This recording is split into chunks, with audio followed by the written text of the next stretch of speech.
4 steps psychologists say to overcome your fear of trying new things.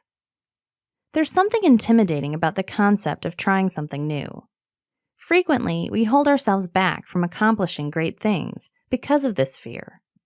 Instead, let's look to the experts, psychologists, for some tips on how to get comfortable with trying new things. 1. Tell yourself it's okay. The brain relies heavily on association, so if you pile a bunch of negative associations on top of something, like trying something new, you'll never come around to the idea of it. Start by telling yourself it's completely normal to fear it. There's no good in beating yourself up about your apprehensions. 2. Get rid of the spotlight effect. If you've never heard of the spotlight effect, it's the inclination to believe that people are watching you closely, when in reality, no one really is. We tend to experience the spotlight effect when we're doing something vulnerable or new, because in our minds, it feels like the world is watching. In times like this, it's a good idea to remind yourself that most people are concerned with themselves and not your performance on something new.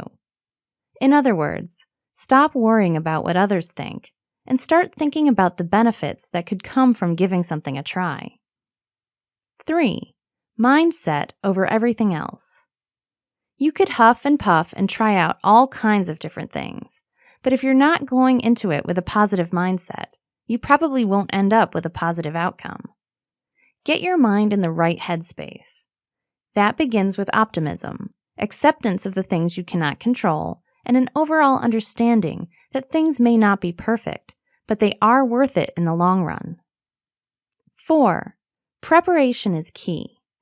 We'd all love to think that we can try something out and be an instant expert, but it doesn't usually work that way. If you're trying something new, you'll probably have some growing pains at first. When it doesn't come naturally, don't back down. Instead, tune into what you should be doing ahead of time to get ready for these new adventures. Preparation will be your friend here. When it comes to the mind, psychologists know best. Whatever it is you're trying out, your mind is the focal point here. Without tapping into your mind's needs, you won't get a lot of enjoyment out of your adventure. Good luck and keep up the excellent work.